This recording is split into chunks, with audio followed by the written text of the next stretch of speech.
सभी लोगों को जय माता दी। आज आपके लिए लेकर आई हूँ पूर्वमुखी घर का वास्तु के अनुसार 3D मैप। बहुत अच्छा मैप है और सारी चीज़ें आप यहाँ ऊपर से देख सकते हो।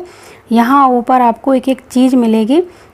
यहाँ पर आप देख सकते हो, ये पूर्वमुखी यहाँ से शुरू होता है। ये पूरा एरिया उत्तर का है और ये हमने घर के अंदर जब एंट्री की, ये मुख्य द्वार है घर का और ये मुख्य द्वार है प्लॉट का। पूरा घर देखेंगे। ये टॉयलेट बाथरूम है। ये आपको पहले ही मैं छोटी छोटी चीज़ें बता देती हूँ और फिर इस घर के बारे में बात करेंगे। एक बाथरूम इधर दिया गया है और ये रसोई घर अग्निकोण में बना हुआ है। कार की पार्किंग हमारी आती है वायव्य कोण में और ये हमारा वायव्य कोण में एक कमरा है। टॉयलेट बाथरूम बने हैं वेस्ट नॉर्थ वेस्ट वाले जोन में, जो टॉयलेट बाथरूम के लिए अच्छा होता है। एक रूम इधर है नैऋत्य में, एक दक्षिण में बना हुआ है और ये बीच में थोड़ा स्पेस खाली है, जिससे कि यहाँ पर आप कूलर वगैरह लगाना चाहें तो लगा सकते हैं। और एक ये स्पेस है, टॉयलेट का एक इधर मुंह है और एक टॉयलेट का इधर है, जिससे आपको अच्छे से समझ में आए, इसीलिए मैंने मोटी मोटी चीज़ें बता दी हैं। अब मैं इनकी गंभीरता को मैं आपको बताने जा रही हूँ। जैसे कि वास्तुशास्त्र का जो नियम होता है कि उत्तर पूर्व दिशा को हल्का रखना है, खाली रखना है, नीचा रखना है और स्वच्छ रखना है। तो ये प्लॉट में जब हम एंट्री करेंगे तो जो प्लॉट की एंट्री भी हमने वास्तु के अनुसार सही जगह दी है।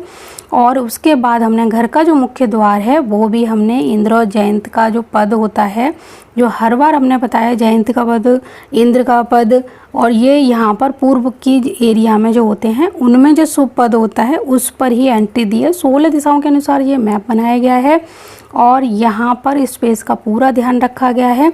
किराएदार को रखना हो तो आपके लिए सीढ़ियाँ हमने बाहर से बना दी हैं, तो आप अपने किराएदार को भी छत के ऊपर एक रूम बनाकर दे सकते हैं, जिससे घर में अच्छी खासी इनकम भी आएगी। अब कुछ लोग बोलेंगे कि सीढ़ियाँ यहाँ पर गलत बनी है, तो पहले मैं बता दूँ कि सीढ़ियाँ कभी भी पूर्व की या उत्तर की दीवार से नहीं चढ़ानी चाहिए। इसीलिए हमने सीढ़ियाँ पूर्व की दीवार को बचाते हुए यहाँ से चढ़ाई हुई हैं। और सीढ़ियाँ हमने रसोई घर के ऊपर भी नहीं दी है, यानी रसोई घर अलग से बना हुआ है, सीढ़ियों के नीचे रसोई घर नहीं आ रहा है। ये पूरा मुख्य द्वार का ध्यान रखा गया है। मुख्य द्वार आप देख सकते हो सब द्वारों से बड़ा होना चाहिए, 4 चौखट वाला होना चाहिए, नीचे दहलीज होनी चाहिए, इसका भी पूरा ध्यान रखा गया है। यहाँ से अब जब प्रवेश करेंगे तो यहाँ पर एक बाथरूम है और ये रसोई घर बनाया गया है। बाथरूम और रसोई घर पास में है, लेकिन आपको यहाँ पर ध्यान रखना है, रसोई घर और टॉयलेट पास में नहीं होने चाहिए। बाथरूम हमारा यहाँ चल सकता है, जिसका प्रयोग सिर्फ नहाने के लिए हो, टॉयलेट के लिए नहीं होना चाहिए। रसोई घर यहाँ पर है और बाथरूम यहाँ पर है। और ये जब एंट्री हम इधर से करेंगे तो ये 2 कमरे यहाँ पर बनाए गए हैं। आप बच्चों के लिए ये कमरा बना सकते हो, आपके माता पिता हैं घर में तो उनके लिए भी यहाँ पर 2 कमरे हमने बनाए हैं। उसमें से अगर आपके यहाँ पर जैसे बच्चे छोटे ज़्यादा हैं जो आपके साथ ही रहते हैं, तो उनको अपने साथ रखिए और इस कमरे में आप पूजा घर बना सकते हैं। तो यहाँ पर आप पूजा घर भी बना सकते हैं और अपने बच्चे और माता पिता को भी दे सकते हैं। और आपको बता दूं कि बच्चों के कमरे में और बुजुर्ग माता पिता के कमरे में भी पूजा घर रख सकते हैं, अगर घर में जगह नहीं है तो। और अगर आपको यहाँ बाथरूम नहीं बनाना है तो यहाँ पर आप पूजा घर बना सकते हैं। तो तीनों ऑप्शन आपको दे दिए गए हैं। सारी चीज़ें वास्तु को ध्यान में रखकर बनाई हैं। और ये हमारा है रसोई घर। रसोई के अंदर चलते हैं और यहाँ पर देखते हैं गैस और सिंक इधर है, गैस का चूल्हा इधर है। ये अग्निकोण में रसोई बनी है। दक्षिणी दीवार पर सारा स्टोरेज का सामान है, जिस पर आप किचन का अनाज वगैरह राशन जो भी है आप स्टोर कर सकते हैं। किचन में भी काफ़ी स्पेस दिया गया है और बहुत अच्छा और बड़ा किचन बनकर तैयार हुआ है। इस मैप को 2D के ज़रिए भी आपको दिखाने की कोशिश करते हैं, जिससे कि आपको हर चीज़ अच्छे से समझ में आ जाए। और ये यहाँ पर जैसे बाथरूम है, यहाँ बाथरूम इसलिए दिया गया है कि अगर पीछे वाले बाथरूम में कोई हो तो किसी को अर्जेंट हो तो इसमें नहा सकते हैं, नहीं तो आप इसको सिर्फ कपड़े धोने के लिए यूज कर सकते हैं। यहाँ पर वॉशिंग मशीन वगैरह रख सकते हैं। अगर माता पिता कई बार ऐसे हैं कि बुजुर्ग हैं, उनको बार बार इधर टॉयलेट की आदत है, तो इसमें वैसे नहीं जा सकते हैं, लेकिन इमरजेंसी बहुत है तो उनको अर्जेंट में यहाँ जा सकते हैं। लेकिन ये हाथ पैर मुँह धोने के लिए अच्छा है, बाहर से आ रहे हो तो तुरंत हाथ पैर मुँह धो लो।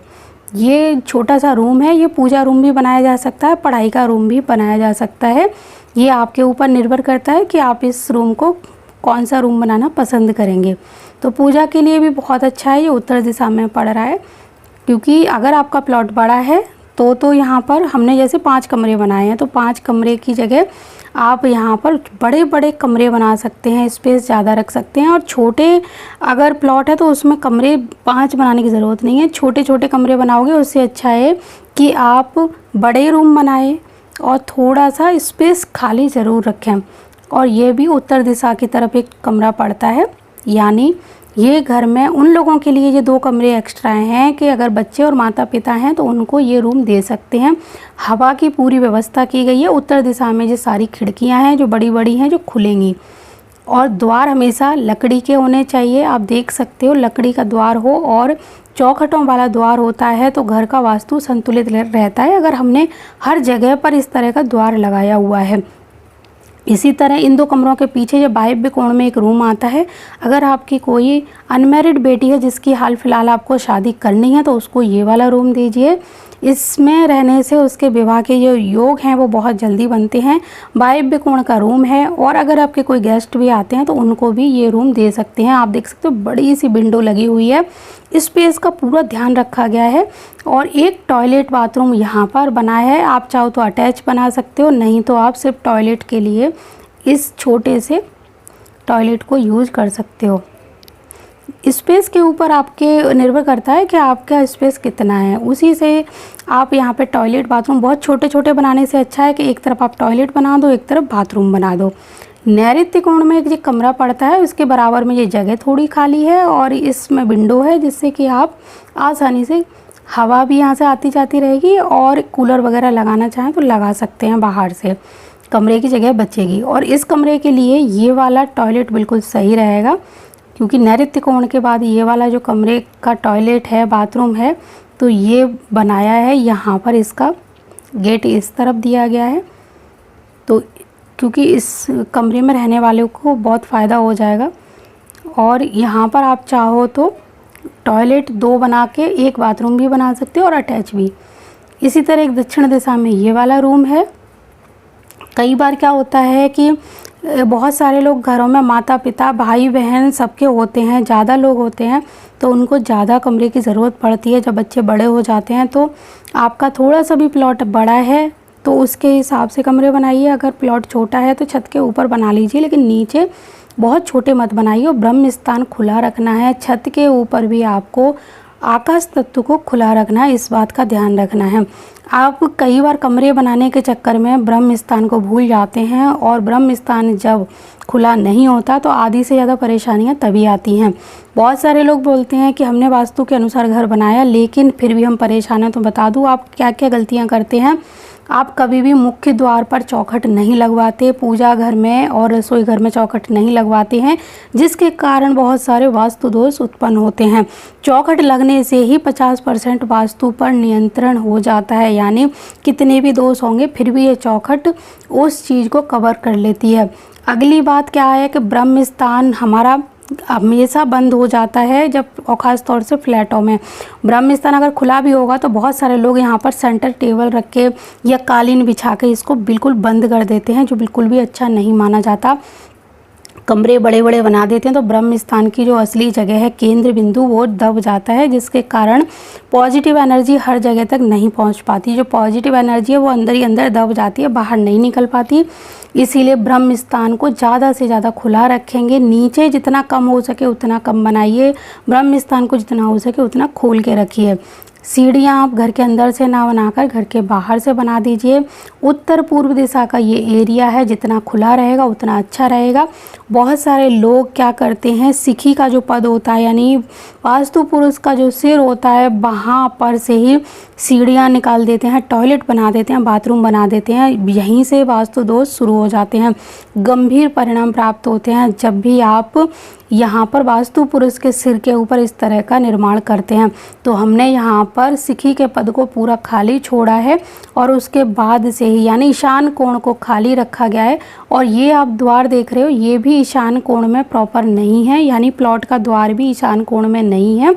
थोड़ा सा हटके है। तो इस चीज़ का पूरा ध्यान रखा गया है और आप भी इसी तरह ध्यान रखें। ईशान कोण की दीवार हल्की होनी चाहिए, नीची होनी चाहिए, पतली होनी चाहिए, मोटी नहीं होनी चाहिए। यानी इस दीवार को बहुत बड़ा नहीं रखना है, इस दीवार को आपको थोड़ा नीचा रखना है। आप चाहो तो तारों का जो जाल वाली ग्रिल आती है हल्की हल्की, यानी इसमें बहुत ज़्यादा लोहा नहीं होना चाहिए, वजनदार नहीं होनी चाहिए। सेफ्टी के पॉइंट से आप लगा सकते हैं इन दीवारों को। और इन दीवारों को आप भारी करिए, ऊंचा करिए। और यहाँ पर एक मंजिल मकान और बनाना है छत पे, तो इस एरिया में आप बना सकते हैं। और इतने एरिया को मान के चलिए कि इसको खाली रखिए और इधर वाले एरिया पे आप काम कर सकते हैं। तब आपका घर वास्तु के अनुसार तैयार होता है। ये ऊपर से आप देख सकते हो, ये नैऋत्य कोण का कमरा है, यहाँ का टॉयलेट ये है और एक टॉयलेट ये है जो इन सारे कमरों के लिए बहुत अच्छा रहेगा। तो यहाँ पर 2 टॉयलेट अटैच भी बना सकते हो, सिंगल भी बना सकते हो और एक सिंगल बाथरूम यहाँ पर दिया गया है। यहाँ आप पूजा रूम बनाओ, माता पिता का या बच्चों का कमरा बनाओ, लेकिन इस एरिया को खाली रखना है, बिल्कुल भी यहाँ कुछ मत करिए। तुलसी का प्लांट लगा दीजिए, बहुत अच्छा रहेगा।